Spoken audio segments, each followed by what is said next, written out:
High guys, welcome to my YouTube channel cooking lover Shikha. আমি চলে এসেছি আরও একটি নতুন রেসিপি নিয়ে। দেখুন, শুটকি মাছ ভর্তা।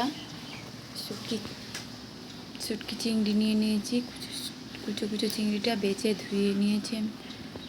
পেঁয়াজ নিয়ে নিয়েছি মিডিয়াম সাইজ দুটো শুকনো লঙ্কা, 5-6 পিস রসুন কুচি। কড়াটা বসিয়ে নিয়েছি আমরা উষ্ণ গরম জলে।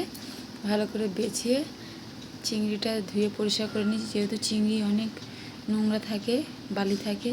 তেলটা গরম হয়ে এসছে, তার মধ্যে দিয়ে দিলাম পেঁয়াজ, শুকনো লঙ্কা। এটা খুব ভালো করে লাল লাল করে ভাজতে হবে।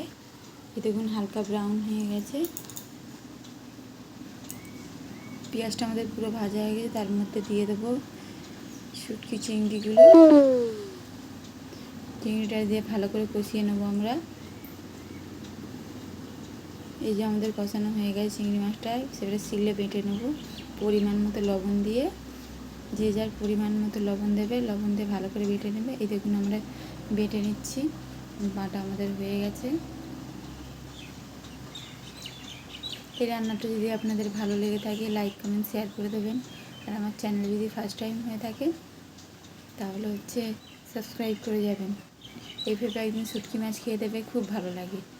যারা শুটকি মাছ খেতে ভালোবাসে না তারাও ভালোবাসবে, শুটকি মাছের প্রেমে পড়ে যাবে এইভাবে। এই দেখুন।